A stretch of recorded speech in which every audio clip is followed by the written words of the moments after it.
Beautiful life mga ka-Cherbis. Papunta kaming Amadeo kasi yung isang kumpare ni husband ay nag-invite sa kanyang farm sa Amadeo. So papunta kami doon. And dahil we left the house at almost 5 o'clock, so most probably we will be spending the night. Overnight kami doon. May kita ka dyan parang fork in the road. Ano no? Para magde-divide ng road into two, dun tayo sa right side. Kasi nung pag dumire-diretso tayo completely, papunta ka ng silang silang bayan. No? And so yung anak ko yung navigator kasi yung dad niya nag-drive. So ako dito, sitting pretty lang sa likod. Na. Dito na silang. Ramen, anak. Oo. Jampong.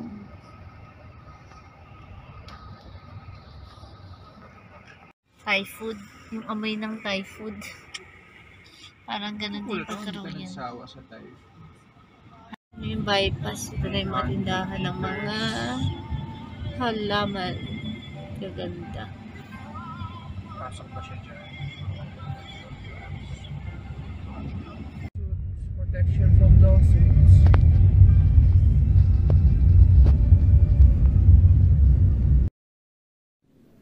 A few moments later. At yan, nandito na nga kami sa farm ni paring Chocho Amis dito sa Amadeo. So, ang ganda. Ayan, at nandito nga sa kanyang kubo. Ayan yung kubo niya. So, diyan kami matutulog sa taas mamaya. Ang daming bunga ng talong. Pati ano, Sinigang plus adobo sa kakambia. Anak, gusto mo to? Makakain mo yung biya. naks naman ako. Yan, siling labuyo. Sobrang anghang. Ay, tas kumuha pala ng sabaw ko.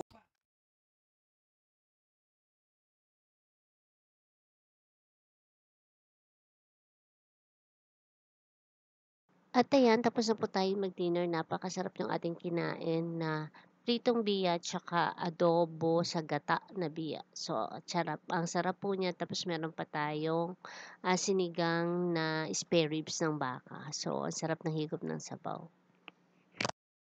Tapang pala.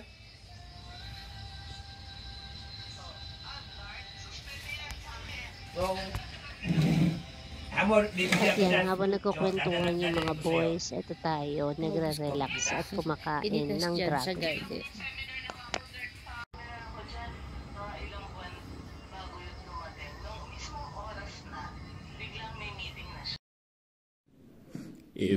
Kakasarapan sila sa kwentuhan kahit na maghahating gabi na, pero masarap yung kwentuhan.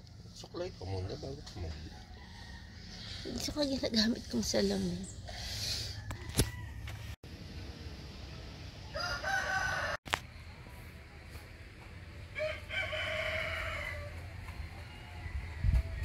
Ayan, madilim pa lang, hindi pa sumisikat ang araw, nagkakagulo na yung mga manok. Maririnig yung mga tilaok ng manok. So, yan yung morning dito. Pagka umaga, ganyan yung maririnig mo. So, yan yung may taas pa. Bukod sa tinulugan namin, meron pa siyang third floor. So, yan, wala namang natulog doon. Tapos, ito yung view niya from above. Pagka nandito ka sa taas ng kubo, ayan yung view sa garden. So, makikita mo yung harap ng bahay. Ayan, may swimming pool dyan. Ayan. At may takip kasi hindi naman ginagamit. So, tinakpan nila yung kanilang swimming pool. Ayan siya. Para hindi syempre madumihan yung tubig. Tapos, andyan yung garden. So, marami pang mga punong nakatanim at mga gulay, mga talong at iba pang mga halaman. Sili, mais, lahat. Siyempre, di rin mawawala yung mga ornamental plants na tinanim nila. Yan o, nakakatuwa. Gusto ko to, ito sa mga favorite kong halaman. Hindi ko alam anong tawag, pero talagang gusto ko yung halaman na yan. Nice. Oo, dito na yung puno ng avocado, hindi kay Jojo. Kala ko nga, Carabash passion fruit. Yan, naglalakad-lakad kami sa neighborhood. Ito lang sa Malagad.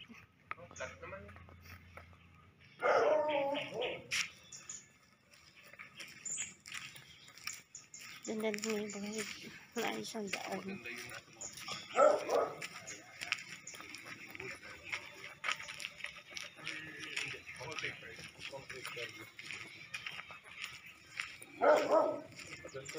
Ayan.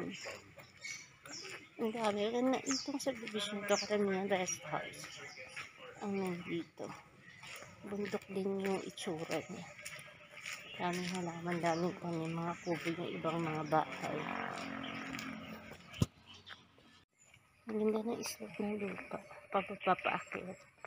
Parang dati talaga ang bundok. Pero maayos ang daan. Sementado. Madaling maglakad. Kaya ng paa ko.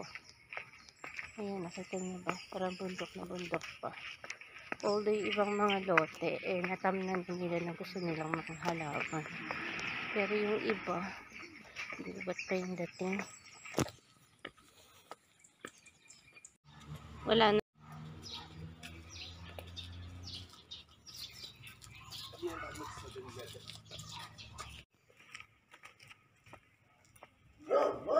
Bundok na bundok pa eh. Hindi pa siya pang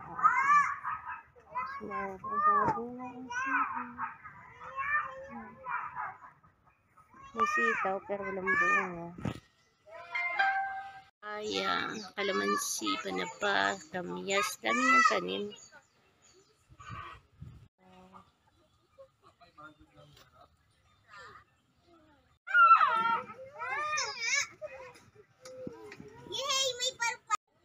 Ganda ng mga laman. Ganda. Gusto ko yung rubber tree, ang tangkad. Strawberry, pero walang bunga. Natuyo na. Best na ng saging. Yung berde yata yan eh, no? So, isa to. Daming avocado. Nagkitan kaya yan? Hindi ko lang po alam kasi Hindi, first time pa lang. po ito. Sarap, ang lalaki. Kasi walang bunga yan eh. Lalaki no. Tapos ang dahil saging. Oh. Tignan natin kung saan niya pinitas yung mga avocado. Sa puno. Hoy, ang dami. Ang lalaki no. Hinog na yung isa. Pangkain na. Dami rin mga bayabas. So, galing ang avocado. Kami pa rin puno. May suha pero walang bunga. May mulberry. Ayan, pero hilaw pa. Oh, ayan yung mga puno ng avocado. At may balimbing. Ayan, may puno ng balimbing. Ayan, dahil bunga pero maliliit pa. Ang ganda, tingnan.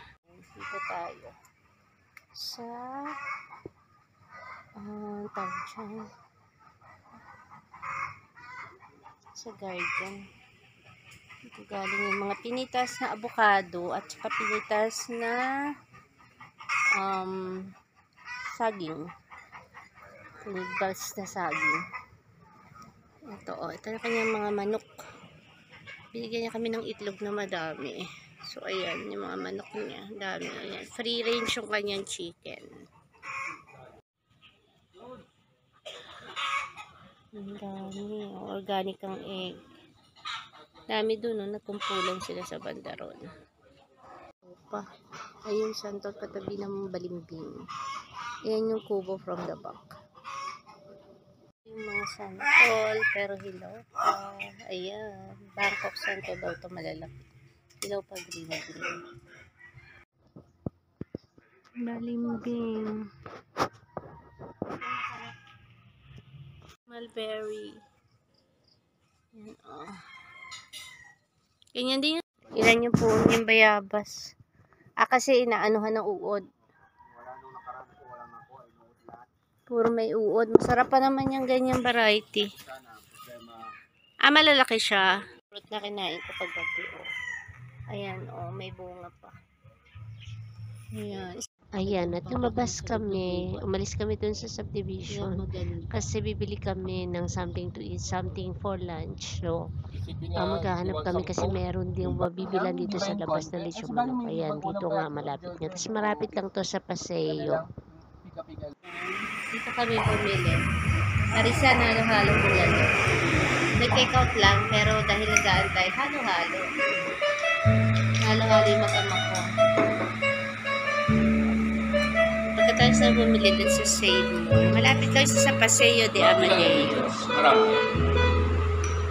Tapos na po kami mag-lunch. Bumili kami ng liempo, ng lechong baka, at saka lechong manok doon sa Andox plus pansit. So, papunta naman kami ngayon ng Tagaytay. Dadaan kami doon. And then, after Tagaytay, ay bababa naman kami sa Cabuyao. So, biyahe tayo ulit.